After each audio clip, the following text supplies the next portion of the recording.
Teacher, may tanong po ako sa'yo kung talagang matalino ka sa math. Ay nako, Tutoy, bata ka pa mapapahiya ka na. Kaya nga math teacher mahusay sa math. Ano ba yung tanong mo? Halimbawa, teacher, meron akong 30 pesos. Tapos, bumili ako ng hamburger, 18 pesos isa. O, ilan yung sukli ko? Diyos ko, Tutoy, napakadali. 30 pesos minus 18. O, edi 12. 12 pesos ang sukli mo. Ah, mali, teacher. Ha? Bakit? Paano mali? 2 pesos lang sukli ko. 20 lang kaya binayad ko. May nakita ka bang 30 pesos na buo? Bono. Talaga ba? Uy pre, dadaan tayo ng tunnel, di ba? Oo. Bakit? O sakto, alam mo ba may pamahiin dyan? Ha? Pamahiin? Sa tunnel? Ano yun? Ang sabi kasi nila, kapag daw dadaan ka ng tunnel, huwag ka daw hihinga hanggat hindi ka nakakalagpas sa dulo. After mo daw makalagpas, ayun na, make a wish, tapos ayun, matutupad daw. Try natin. Ha? Baliw ka pre, hindi pwede. Ang haba ng tunnel na yan, oh. Pang mga maiikling tunnel lang ata yung mga sinasabi mo. Mamatay pa tayo dyan. Pre, wag kang KJ, ayan na, oh. Sayang yung pagkakataon. Go na, minsan lang to. Oh, ayan na pre, ayan na. 1, 2, ha, teka lang. 3, go!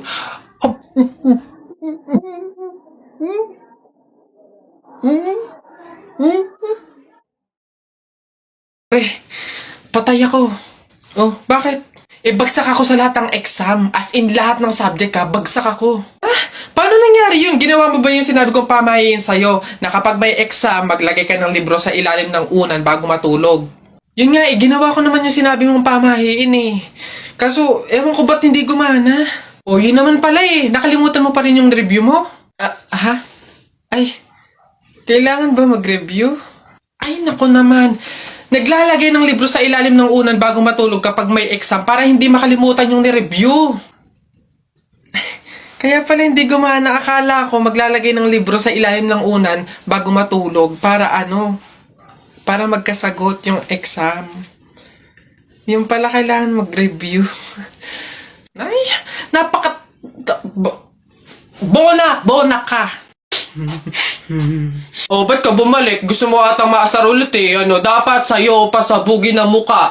Ulo-ulo lang, wag kasama katawan. Pagkasama katawan, sabog, pati laman. Kala ko magsusumbo ka sa tatay mo. Siyempre, wala pa si Papa. Mamaya, susumbo kita pagdating.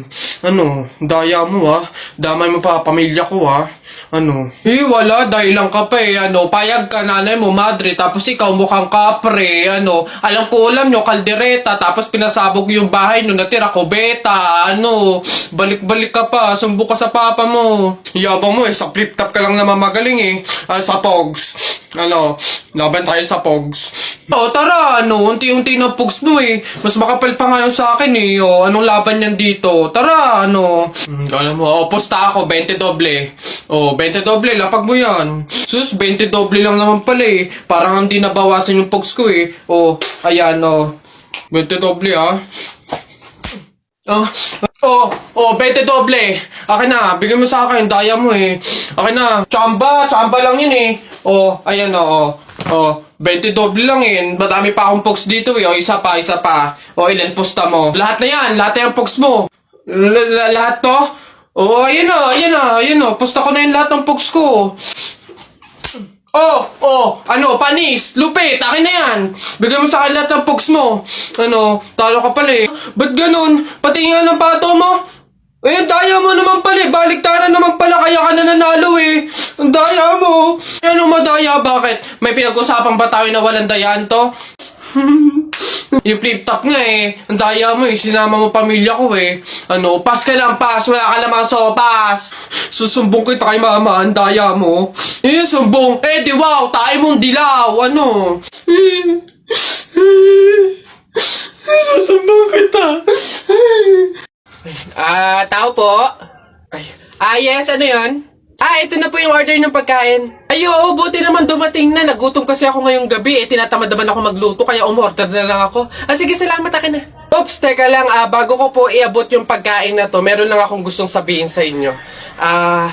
Alam nyo ba na pamahiin na bawal mag-abot ng pagkain tuwing gabi? Malas daw yun. Ay, sorry, hindi ko alam. Oh, at least ngayon alam nyo na eh. Basta ako, nagsabi lang ako. Kayong bahala kung gusto nyong malasin. Hello, nga, anong gagawin ko dyan sa in-order kong pagkain? Sige. Mas mabuti na yung nag-iingat. Wala naman siguro masama kung sumunod sa mga pamahiing ganyan. Mas mabuting sa'yo na lang yan. Iuwi mo na yan, kainin mo na lang yan. Yun! Ay, joke lang. Hindi. Ano, yan, mabuti yan. Sumusunod sa pamahiin. Ligtas, walang mangyayaring masama. Ayos yan. Yung bayad din nga po pala neto, nasaan?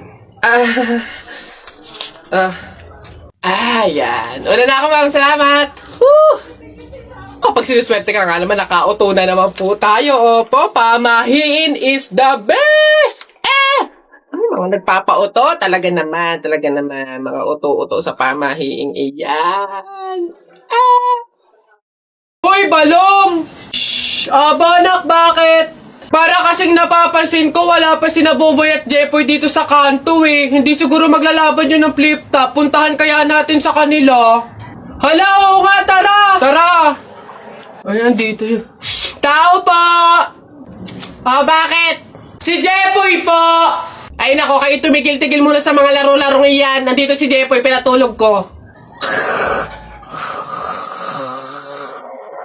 Boyono, sige po. Tara kay Buboy. Tara. Dito. Tao po, si Buboy po. Ay wala mo na laro-laro. Andito, pinagliligpit ko ng plato. Kawawa naman si Buboy. Okay po, tara. Ano ba yan? Paano na yan? Di tayo makakapanood ng flip-top. Tayo na lang kaya maglaban. Try natin din mag-flip-top. Hindi ako magaling mag-flip-top eh. Hindi din naman ako magaling sa flip-top. Pero meron akong onti-onting alam. Sige, ako unang titira. Anong tawag nila doon? Banat! Ako unang babanat ha. I don't care, papa mong dancer. Nakita ko sa bar, naka-diaper. Woo! Galing! Ako naman, nakita ko nanay mo sumakay ng train. Sinuntok ko, sabi niya, try again! Woo! Lupit! Ako naman, short mo blue, brief mo blue, damit mo blue. Pagdating sa mukha mo, mukhang Diablo! Puti naman to, hindi naman to blue. Ako naman, nakita ko kuya mo nasa tuktok ng puno ng akasya. Sinungkit ko yung puwet, kasyang-kasya! Woo! Uy, balong, ang galing pala natin mag-flip-top, no? Parang mas magagaling pa tayo kay Buboy at Jepoy, eh. Ang babaho naman ng mga yun. Talaga, yayabang lang ng mga yun, eh. Bulok naman. Banatan ko yung mga yun, eh.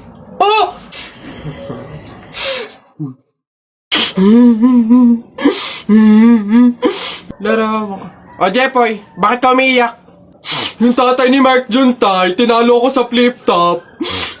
Nasaan yan? Parintupe! Nasa ka? Lumabas ka! Sino ba yung maingay na yun?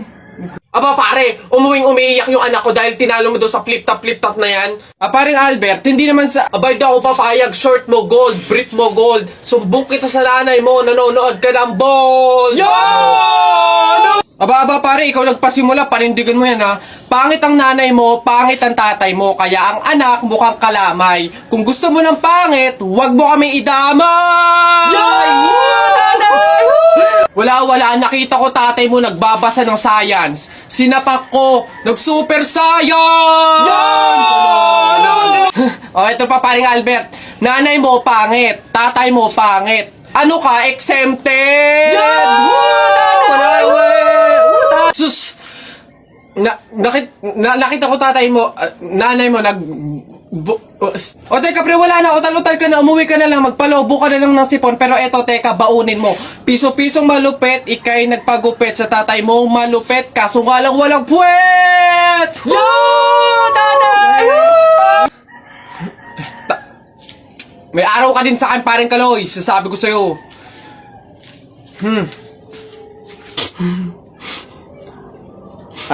Anak, Jepoy, pasensya na, talo tayo. Nako, tita, condolence po. Ba't ka naman nakaganyan, tutoy? Nakaasol ka pa, alam mo namang ibig sabihin nun pag may borol, masaya ka nung namatayan kami. baka pwede magpalit ka.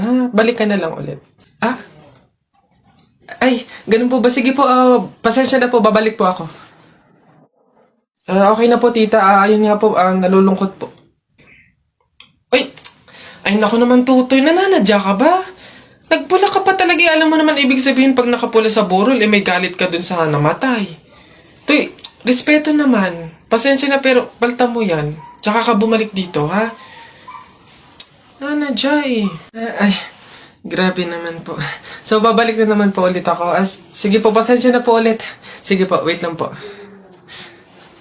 Eto, tita, okay na po siguro to. Kumusta po ka? Tuy, nag-itim ka pa. Ano bang problema? Yung itim to, isa libing pa yan. Anong pinapakita mo? Anong pinapahiwatig mo na gusto mo nang alisin to sa amin? Na gusto mo nang ihiwalay tong pamilya namin, ha? Ay, hindi naman po sa ganun, tita. Sadyang hindi ko lang po alam na may mga color coding po pala pag may burol. Hindi ko po alam na may pamahiin po pala kayong sinusunod. Sige po, balik na lang po ulit ako. Sure na po, totoo na po. Sige po. Ayan. Pagod. Okay na po to, tita. Yung grabe condolence po, nakikiramay po ako. Sobrang nalulungkot po talaga ako. Saan po ba dito yung tayaan? Ay, doon po sa dulo. Sige po. Salamat po. Oh, ba't ganyan mga itsura nyo? Kasi naman tayo natalo kami ng Jepoy na yun sa flip-top eh. Bata-bata, yabang-yabang eh. Diyos naman, natalo kayong dalawa ng isang bata sa flip-top? Hihina naman ng mga anak ko na to. Ako nang tatapos di sa nginunguto-nguto nyo yan. Ituro nyo sa akin ng Jepoy na yan. Eto, tay. O, Totoy, ikaw pala tumalo sa mga anak ko sa flip-top. Hindi naman sa pinapatulang kita dahil bata ka. Pero syempre, mga anak ko to, kailangan ko ding ipagtanggol. O ngayon, tayo naman maglaban sa flip-top, ano? O sige po, ako naman mauuna, ha? O eto, nakita ko nanay mo nasa bintana. Pinana ko, laglag ang nana.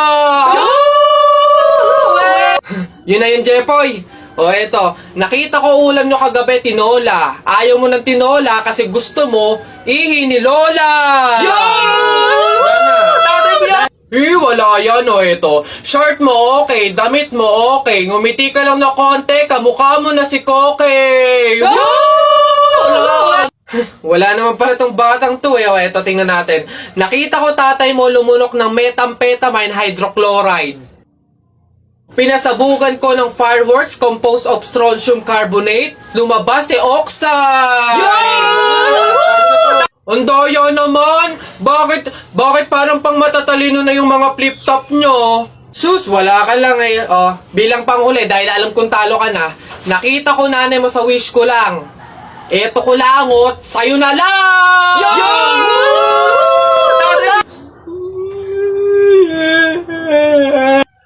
Talo! Sige, nak, makakanak ka na ha. May pamahiin tayo dyan. Oo, Nay. Ano nga ulit yun? Huwag kang magagalit o maiinis kapag nanganganak ka na. Ha? Bakit? Kasi daw maaari magkaroon ng kapansanan yung anak mo. Kaya pigilan mong huwag magalit, huwag mainis. Sige. Pipilitin ko. Ayan na, ma'am. Nakikita ko na yung ulo. Konti na lang, ma'am. Iri pa na. Konti, ma'am. Ayan na. Ayan na. Ay, naputol ko yung ulo ng bata. Ay, ano? Ay, anak, pamahiin. Pilitin mo huwag magalit. Dali. Okay. Chill. Pamahiin. Sige, nurse, kabit mo na lang mamaya.